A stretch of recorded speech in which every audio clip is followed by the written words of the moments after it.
Selamat pagi dan salam sejahtera. Perkenalkan, nama saya Brigita Yurita Elensi, NIM 19104168891, kelas A2 Pagi Manajemen, mata kuliah E-Marketing, dosen Bapak Adi Mursalin SEMM. Baiklah, saya akan menjawab soal pertama. Jawabannya, Bud Chandler mendefinisikan digital sebagai lapisan semua media yang dapat digunakan oleh pengguna untuk memilih sendiri pengalaman mereka sendiri dan mampu mendorong kemampuan para pemasar untuk menjembatani media, memperoleh umpan balik, menyampaikan pesan mereka kepada konsumen, dan membina hubungan dengan konsumen. Menurut Chandler tahun 2013. Dengan hubungan kata lain, digital merupakan cara baru dalam menyampaikan konten atau isi pemakai dan juga dapat digunakan untuk membina hubungannya dengan pelanggan atau bagi pemasar. Baiklah, saya akan menjawab soal kedua. Jawabannya, Dr. Philip Kotler mendefinisikan pemasaran sebagai berikut. Karena pemasaran digital adalah fungsi organisasi yang terus-menerus berhubungan dengan konsumen. Organisasi membaca kebutuhan mereka, mengembangkan produk yang memenuhi kebutuhan mereka, dan membangun program komunikasi untuk mengekspresikan tujuan organisasi. Baiklah, saya akan menjawab soal ketiga. Jawabannya, crowdsourcing adalah contoh kuat cara kerja alat digital yang memungkinkan orang mempunyai cara berpikir tertentu.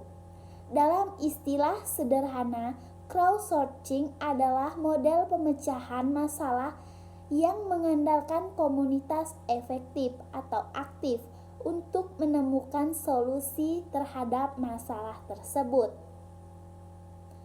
Baiklah, saya akan menjawab soal keempat. Jawabannya, 1. Hubungan ke jaringan terenskripsi yang aman. 2. Masukkan alamat website Anda berniat untuk membeli dari alamat jendela browser Anda. Ketiga, mengirim barang yang Anda akan beli. 4. Klik tombol yang sesuai untuk membeli item yang telah dipilih. Kelima, masukkan informasi pengiriman Anda. Keenam, masukkan informasi penagihan. Ketujuh, masukkan informasi kartu kredit. Kedelapan, klik yang sesuai untuk menyelesaikan pembelian kartu kredit.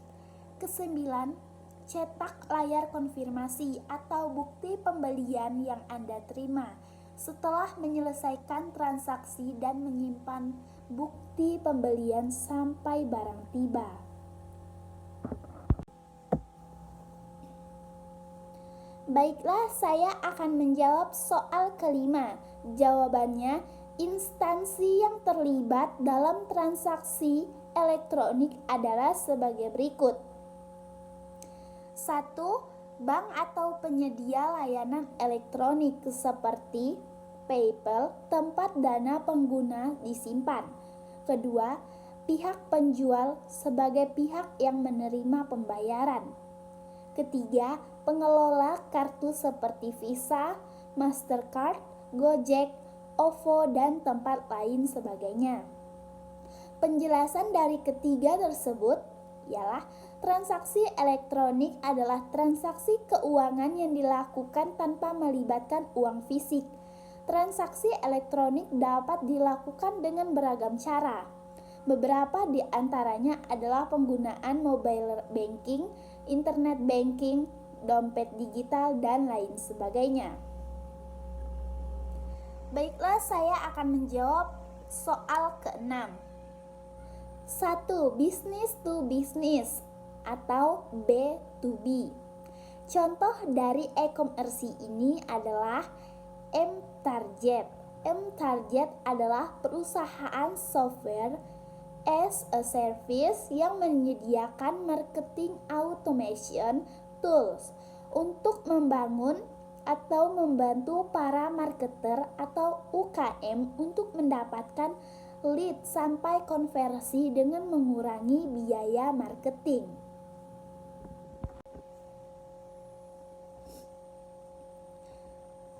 E-banking adalah kegiatan melakukan transaksi pembayaran dan transaksi lainnya melalui internet dengan website milik bank yang dilengkapi sistem keamanan. E-commerce adalah aktivitas penyebaran, penjualan, pembelian, pemasaran produk atau barang dan jasa dengan memanfaatkan jaringan telekomunikasi seperti internet dan jaringan komputer.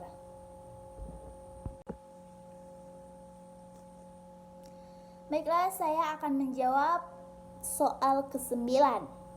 Judul dari video yang saya tonton yaitu e-marketing dan strategi pemasaran.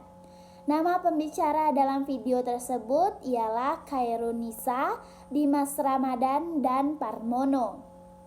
Uraian judul dan materi: Internet marketing, penggunaan internet marketing sebagai alat pemasaran atau e-marketing. Karakteristik yang harus diperhatikan dalam e-marketing yaitu keterjangkauan yang luas, kekayaan informasi, pencapaian global, dan personalisasi. Internet membuat penjual dan pembeli dapat meminimalkan biaya. Keuntungan dari e-marketing yaitu biaya melalui otomatisasi dari penggunaan media elektronik, respon yang lebih cepat baik untuk end user maupun bagi marketer, personalisasi, adanya kemampuan untuk pengukuran dan pengumpulan data, memungkinkan adanya interaksi.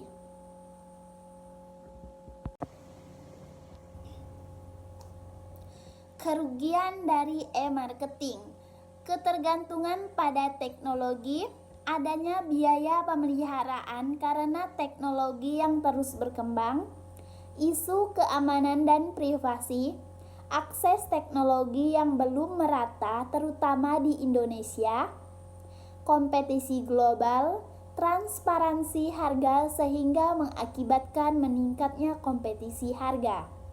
Tujuan dari e-marketing tersebut ialah mengidentifikasikan, mengantisipasi, dan memenuhi kebutuhan customer. Faktor kunci kritis dalam mengimplementasikan strategi pemasaran adalah memahami karakteristik customer yang menjadi target perusahaan. Segmentasi customer meliputi umur, sosial ekonomi, geografi pekerjaan, ketertarikan, faktor budaya, dan gaya hidup. Strategi pemasaran di mata pembeli yaitu kebutuhan dan keinginan pelanggan atau customer needs and want. Biaya pelanggan, cost to customer, kenyamanan atau konveniensi, komunikasi, communication, strategi e-marketing, Google AdWords, online advertising, online newsletter, and media newsroom.